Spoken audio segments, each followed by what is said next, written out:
Welcome, everyone, to the first of four webinar welcome, everyone. Welcome to the first of four webinars as a follow-up of our iMasons 2024 State of the Industry Report that we launched from London last month. This segment is focused on people. A quick couple housekeeping items before we get started. This is an interactive session, and we want your input. You can submit questions in the comments section, and we'll address them as we go. I also encourage you to provide your thoughts in the comments and engage with other audience members on the topic as we go along. All of this content is important, and thanks again for joining us. So my name is Dean Nelson. I'm the founder and chairman of Infrastructure Masons. We are a professional association with 6,000 people representing over $200 billion of digital infrastructure projects in 130 countries. We launched our community in 2016 to unite to the builders of the digital age. Today, we are proud to have united the industry on a greater digital future. Over the last year, we engaged over 500 contributors across 50 countries to gather their input. This included one-on-one conversations with owners of some of the largest digital infrastructure platforms in the world, to member meetings, advisory council sessions, and collaboration workshops with our strategic partners. In accordance with iMasons values, all content was anonymized except where noted. The content gathered from members was then used to create the State of the Industry Report. This report provides a holistic picture of the importance of digital infrastructure and a guide to strategic decisions about where, when, and how digital infrastructure is built, operated, and maintained.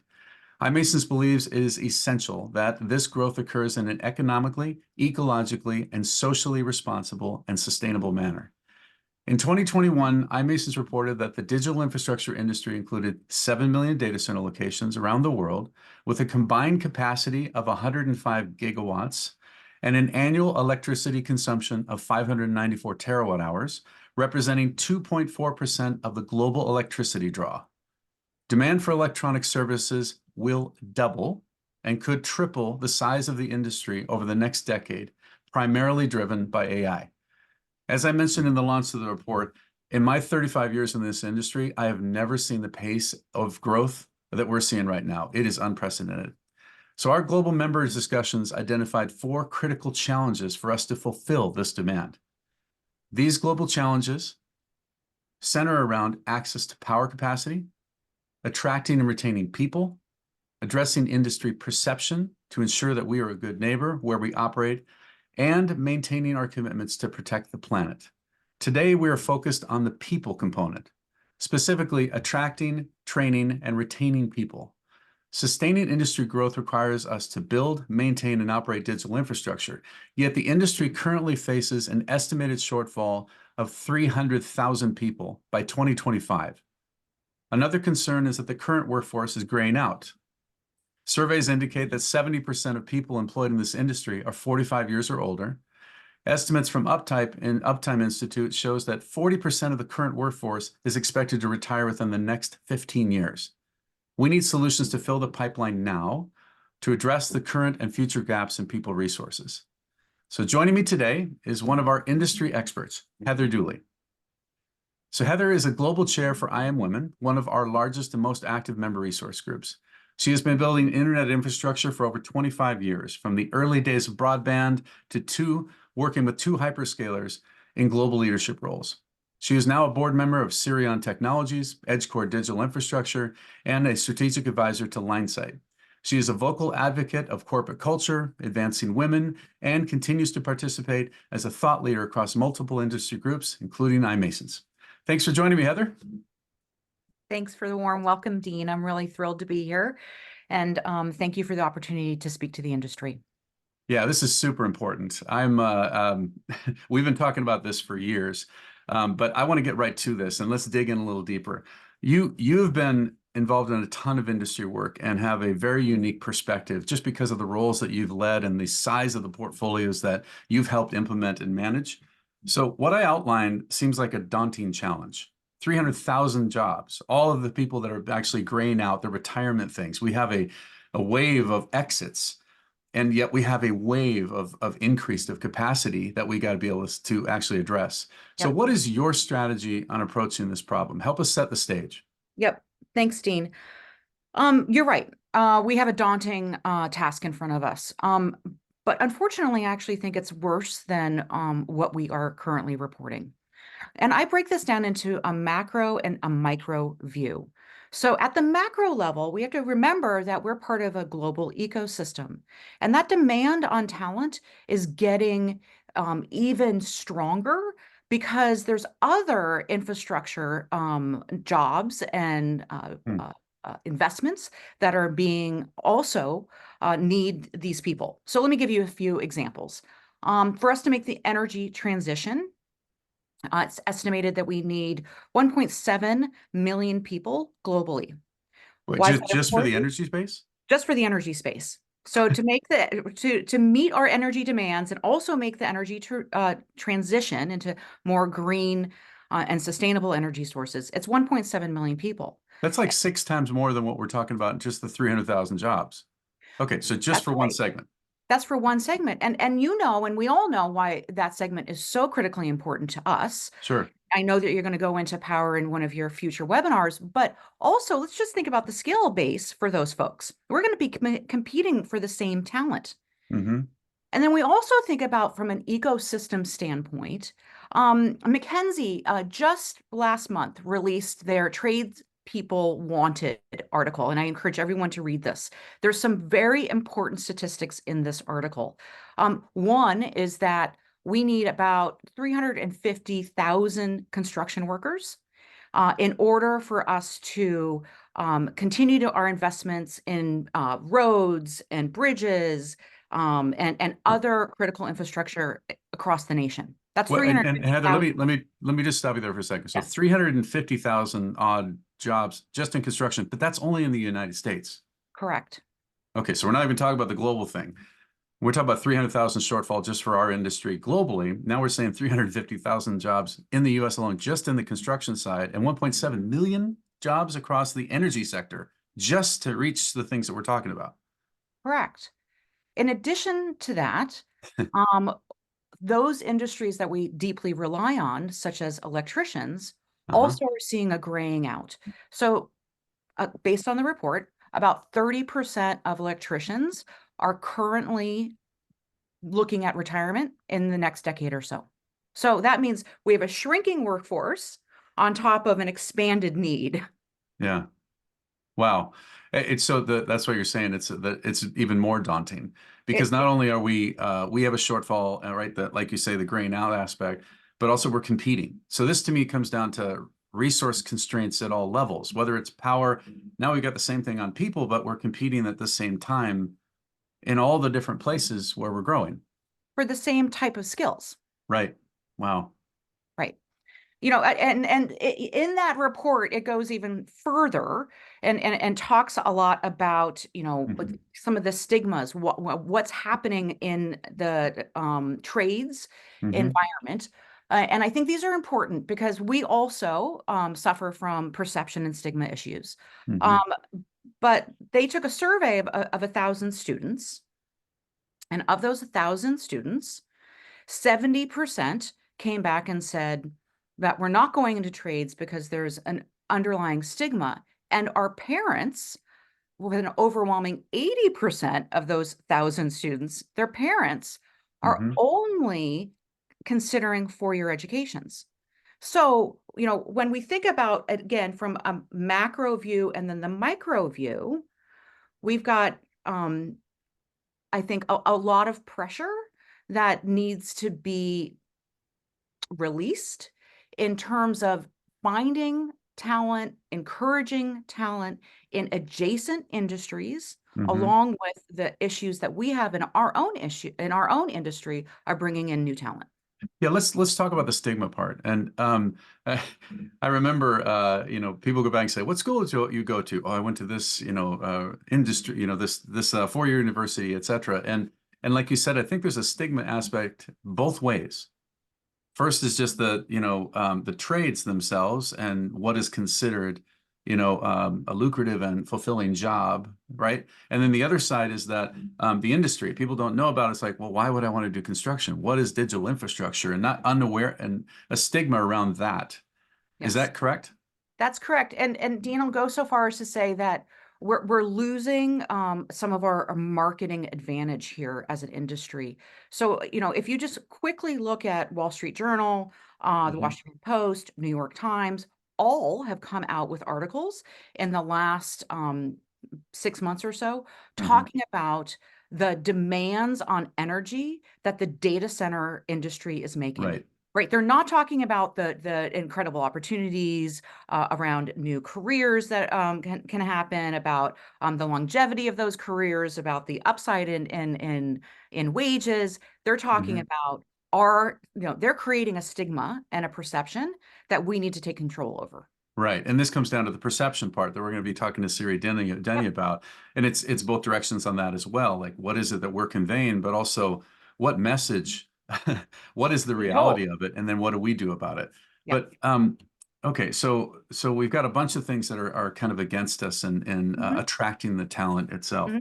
Hmm. But as far as the demand, everything you're saying that we have, again, unprecedented demand, yet we've got competing industries, whether it's construction, EV, building out infrastructure, anything in that. What Right. about, I think you and I had talked about like the bipartisan infrastructure bill. Yes. Is there anything So that ties back in with this? yeah, so I mentioned the 350,000 construction workers. That Yeah. is specific to the bipartisan infrastructure law, which Okay. In is the US. Yeah. billions of dollars in the United States that are being allocated to again the core infrastructure needed in the United States, such Hmm. as roads, bridges, the EV, energy transition, et cetera, right? And Right. so they also recognize the need to bring in a new vocational tradespeople, Hmm. and are seeing the shortfall happen with that bill specifically. Got it. Okay. But again, the US is focused in on how do we build infrastructure. This Yep. this reminds me of different times in history and where they said, let's pour money in, let's create jobs, let's That's get, right. the economy moving. And yet that is going to draw people to certain sectors, like you said, building power plants, building airports, building roads, et cetera. Mhm. And we have to build the other utility, which is the Right. digital infrastructure utility that is serving the world at the same time. With less and less people coming into the workforce. Yeah. Yep. So, all right. Well, let's shift here. Uh, how do, I guess why do we have this gap? Here we Yep. are in this situation where we have less pool of people that, right? People leaving, the less ones coming in. But just give me some reasons of why we actually have the gap itself. Yep. Thanks. I kind of break this down into four categories, and it really, you can almost follow like a career projection when you think about these four categories. Hmm. Pipeline development, which is, when students are trying to figure out where they want to go in their careers or what type of industries they might be interested in, that Hmm. is pipeline. There's workforce development, which is skills enablement programs, retraining programs, basically, community-based workforce development work. Hmm. There is, I think, a lot of organizational demands and that need to be looked at within each of the companies The in our companies, yeah. industry, right? And Hmm. I think that there's probably a fourth one too, and I think that that's about industry collaboration. Mm. So I think that there's still an opportunity space for us to figure out as an industry what we're going to do in order Okay. to solve this problem together. So we could talk Okay. about four of those. What I love about the way you approach things is you have a very simple structure, very focused. So you had four categories. So let's just dive into that. Yep. Pipeline, I think was what you mentioned first. Yes. So Yep. that development of the pipeline. So in other words, we have to go fill that pipeline with new resource, right, or new talent. So how do we do that? Yep. What's the approach? Well, I think that there's a variety of things that we should be doing, either collectively or individually. As we know, data centers tend to gravitate to an economic development Hmm. location, right? We'll Sure. talk about Virginia, Phoenix, just in the United States alone. Hmm. In the pipeline work, we should be working with career counselors, with guidance counselors. We should be getting, your State of the Union paper in the hands of the academics so that we are starting to raise awareness about the opportunities in this specific space. I And think that that's an and Heather, opportunity. in that one, like when you say go into the, the job placement and other things within high school, et cetera. I think the awareness is one that you brought up before, but also the perception. Yep. If they don't even know that this industry exists, and then they have a perception that the industry is not something they want to be in, is that what you're meaning? Like Yeah, I that think that, message? we have we have the marketing issue in there too, right? Yeah, And so, it's amazing to me that we're in this spot where so many of our children and of our preteens and young adults have grown up in technology, right? They have sure. lived and breathed this well more than you and I, right? Yeah. In their time on this planet, right? They walk around with their phones, you Yep. know, kind of glued to their hand, as they say.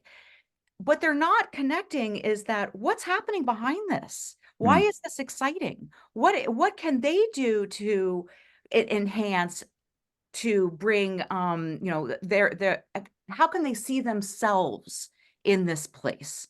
And I Hmm. think that we have to be better at meeting people where they are and advocating and creating an interest around these opportunities because they're Hmm. exciting, Dean. What it's humanizing what we're doing. That's Yeah. an important part of our work. Yeah, it's awareness. It's just that when you peel back the onion, you start to look under the covers. What actually happens? And by the way, I just released my chapter in Greener Data Volume 2, the JSA had done, and in that one I talk about why I got into this industry, Yeah. and it was because I literally shocked myself when I was 11. I took a car radio, cut off the right, and a lamp, cut off the ends, wired the two together because I thought, oh, there's black and red, and I plugged it into a wall, and the Oh dear. car, the battery, the thing lit on Oh dear. fire, and I went over to grab it, and it shocked me in here. Yeah. And so, and then afterwards, when I put the fire out, I'm like, what happened? And then my curiosity got into, I'm like, why did this thing light on fire? And from there, I just had this fascination with how the things were working, and I got into electronics and things. But one thing, the reason I'm saying that is that you mentioned we've got this high school, like how do we fill the pipeline up? But I think we're missing a huge bucket here, which is trades. I went to a Yes. trade school. I Yeah. learned electronics, right? I got hired into Sun Microsystems, started on my 21st birthday in the Silicon Valley. I had no idea about anything. I Yes. just grew up in this industry by chance, like most of us did, I think. Yeah. But that trade school seems like a huge short-term solution to a lot of this because the electricians, like Joshua Al was asking, what type of skills in the Hmm. comments here, Hmm. and those trade schools are doing exactly that. Electricians, right? Mechanical, those pieces. So tell us a little bit more about how we might be able to tap into that Yeah. pipeline. I mean, so when I mentioned high schoolers and preteens and then early young adults, I think you're Hmm. absolutely right. When it comes to the trades programs, I encourage every data center operator to find their local vocational school Hmm. and get in front of those students. Absolutely. Absolutely. Okay. So and I get too excited about these things. So let's make sure we jump through. We've got Yep, the yep, pipeline development you mentioned. I believe you yep, said workforce. yep, So the development, this is including the current workforce. So tell us yep. a little bit about that. Yep. So, in this particular case, we talk about also enabling people from other industries to Hmm. transition into our industry. And I think you've done a great job of highlighting that in your report. But also, we've talked about that a lot. But, you know, I think that we need to really tone down the need to have 10, 15, 20 years of experience in data centers, Got it. Yep. right? Yep. And we need to, again, ensure that people who are looking for new careers, we're tapping into that talent pool. So Sure. that's retraining, reskilling, and educating. It's a Hmm. holistic way of approaching development of a workforce. And there's lots of different like local programs. I know many of the hyperscalers are working on these types of initiatives, but Right. I think that all of us need to be rolling up our sleeves in this particular area. There's industries that are also graying out, or I'll say fading out, not graying out, Okay. fading out and sunsetting. Okay. We can teach data centers, Dean, but Yeah. we need people who have, backgrounds in mission critical or critical thinking. Hmm. Even I come from a liberal arts background, and I really believe that, my success in this industry has to do with having critical thinking, and being able to adapt and adjust and learn. Those are very fundamentals, but if Hmm. you capture talent and kind of where they are, we can train the rest. Yeah, and I think this is a really, really critical point. Like you said at the beginning, the four-year degree and the other pieces are great to have, but it's not necessarily a thing that you have to have right now to get into this industry. This is the reason we've got the scholarship program, which includes certifications. And Yeah. I've had a lot of conversations, even with an Uber driver in Lisbon 2 weeks ago, where I said, she was saying, I don't know how to get in this industry. And I'm in the back going, oh my goodness, we need you. Yeah, But she said, well, exactly. I don't know the technology side. And I said, look, you have a whole bunch of other skills when it comes down to management and orchestration and different things. You just need an introduction. Yeah. You can do a 2-week certification course through one of our partners, et cetera, and you got it. And then from there, guess what? Those companies actually want to train you. Mm-hmm. Mm-hmm. So Mm-hmm. that's the thing, is how do we fill this pipeline quickly with people that are interested in it? We have a way to do that. So Yeah. again, the trade schools are one avenue. Another is just literally taking other parallel things of transitioning workforce to get there. Yep. So I think this there is pipelines, and another one aspect we haven't talked about, which is like Yep. literally core of what you're driving, is the inclusion component. Correct. Correct. So So let's I talk think about your that. report came up and said Mhm. 10%, right, of our workforce are women. Yep. And so, just looking at that statistic, I think it says a lot, right? That there's ample opportunity, Hmm. in order to bring in more women into the workforce. But it's not only just bringing them in, but it's also what I mentioned a few minutes ago is like organizational change, right? That is a forensic evaluation of your hiring practices, of your Mm. promotion practices, of evaluating whether you have barriers to hiring and whether you're creating environments where people can thrive. Right. So let's not Yep. forget about that, because although we can bring women in, we need to also keep them. I encourage folks to read our the white paper that iMWomen recently produced. Yeah. Surveyed 500 unique women in our industry over the last year, and we asked very concrete, simple questions, and we came out with very concrete, simple answers. And Mhm. so please, those folks who are joining our webinar, I encourage you to take a look at that. We break it down in, what is it? It's leadership training, it is mentorship, and it's creating pathways to leadership. That's it. And so this is the fostering gender inclusivity in the data center industry. I highly recommend. I went through that paper as you guys were finishing it up. I'm like, this is a very straightforward, simple resource that helps you understand. And this goes back into, I think, another one you mentioned, organizationally. That Yep. deep evaluation of the culture and understanding the practices. This is a business problem. It's very simple. Yes. We have less than 10% females in our industry. If we just were to tap into that pipeline, Hmm. we could fill the 300,000, gap and additional. We're Yes. missing almost half of the population. I keep saying that. This is, Yeah. the whole point is how do we go back and get that pipeline? But as you mentioned, attracting, retaining Hmm. those people, that includes that they feel right, welcome in this community, in this environment, which Yes. means that there's a whole bunch of things around that too. So there's an organizational change. Can you just touch on that a little bit more Yeah. on how to do Yeah. that? Yep, yep. So the organizational changes that might be necessary, Hmm. have to do with really creating equitable and fair business practices. Hmm. Making sure that, when you're looking at your hiring practices, that you have women who are participating in the interview Hmm. process. That you are promoting a culture where you want to hear from people, that you want them to bring their expertise, that you're creating an environment where everyone gets to participate in the success of the company.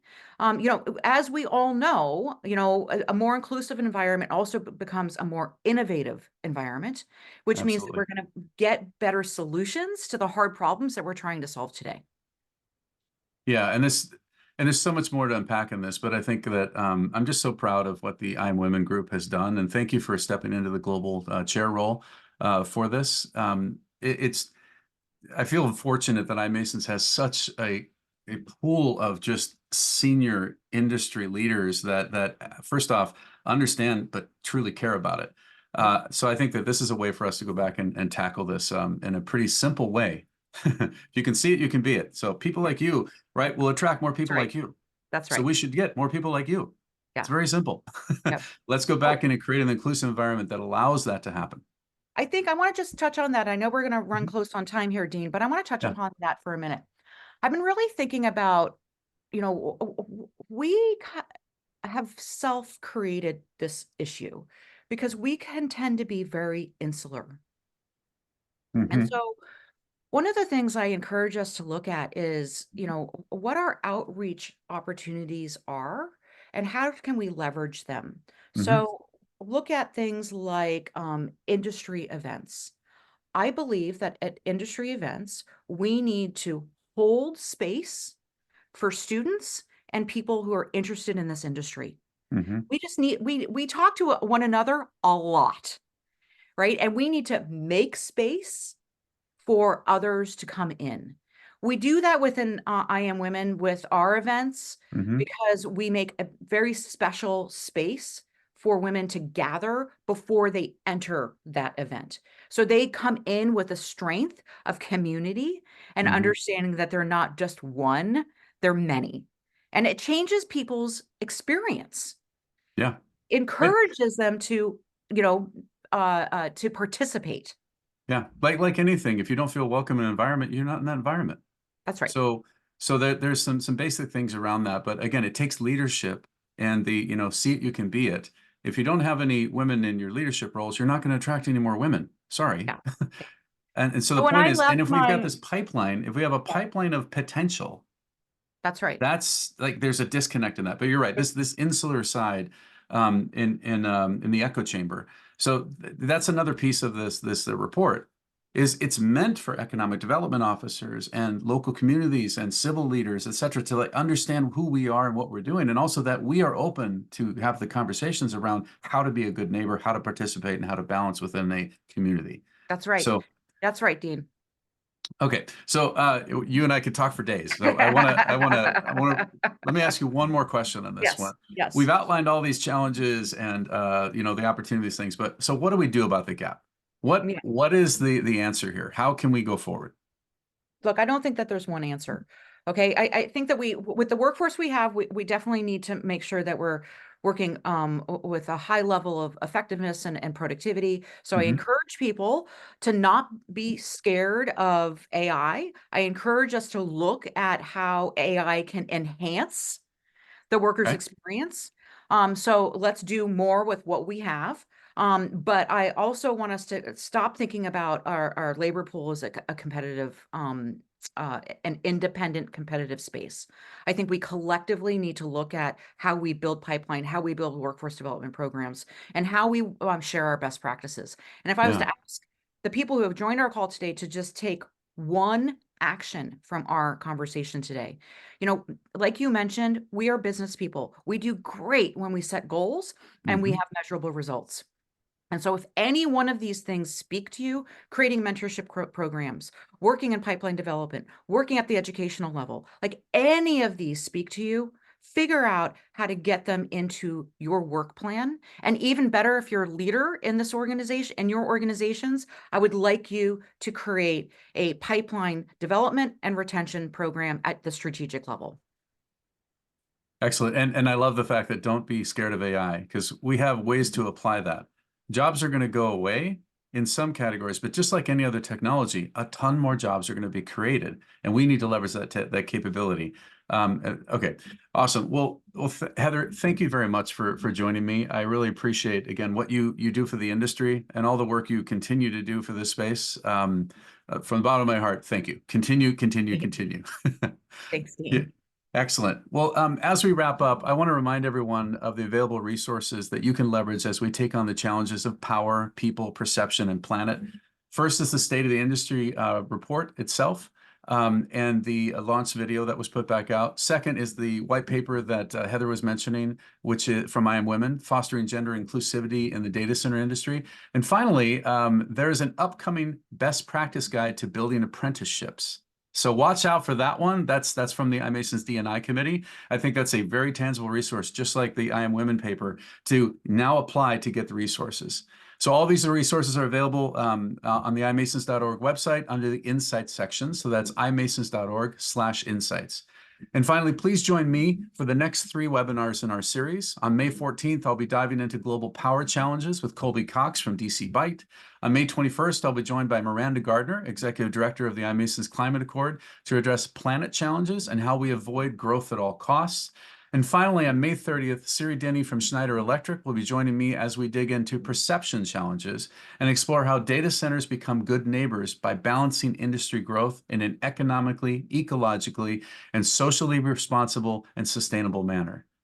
The iMasons community is united in delivering a greater digital future for all. Thank you everyone for attending. We'll see you on the next one.